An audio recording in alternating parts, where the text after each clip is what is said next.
ప్రజలు అత్యాశకు పోయి సైబర్ నేరస్తుల బారిన పడుతున్నారన్నారు cyber crimes DCP Narasimha.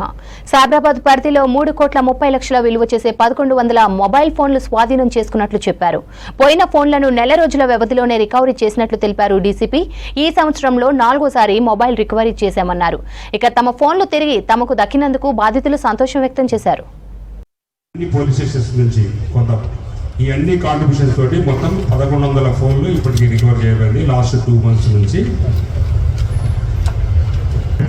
Phones target పెట్టాము, అది కంప్లీట్ చేసాము. ఈసారి 1000 ఫోన్స్ కావాలని చెప్పేసి ఇది మన సిపి సైబరాబాద్ అవినాష్ మాన్సార్ ఆదేశాల మేరకు డీసీపీ క్రైమ్స్ సారు ఈ ఇన్స్ట్రక్షన్స్ చేయడం వల్ల ఒక జోన్ నుంచి ఒక ఏఎస్ఐ, ఒక 2 కానిస్టేబుల్స్ డైలీ మార్నింగ్ నుంచి ఈవినింగ్ దాకా రెగ్యులర్గా మాట్లాడుతూ ఎక్కడెక్కడ ఉంటాయి. ఇది వివిధ రాష్ట్రాలలో, బీహార్లో, ఒరిస్సాలో, ఉత్తరప్రదేశ్లో, కర్ణాటకలో చాలా లాంగ్వేజ్ ప్రాబ్లం అయినా కూడా మన వాళ్ళు మాట్లాడుతూ లక్కీలీ నిన్న పోలీస్ మన కమిషనర్ గారి నుంచి ఇక్కడి నుంచి కాల్ వచ్చిన వెంటనే రియల్ సర్ప్రైజ్, ఇట్లా కూడా దొరుకుతున్నాయా, ఇంత కష్టపడుతున్నారు మన గురించి అని చెప్పి నాకు చాలా హ్యాపీనెస్. అది కూడా ఫ్రాడ్ కాల్ అనుకున్నాను. ఫస్ట్ బ్లాక్ చేశాను, తర్వాత మళ్ళీ ఫోన్ చేశారు.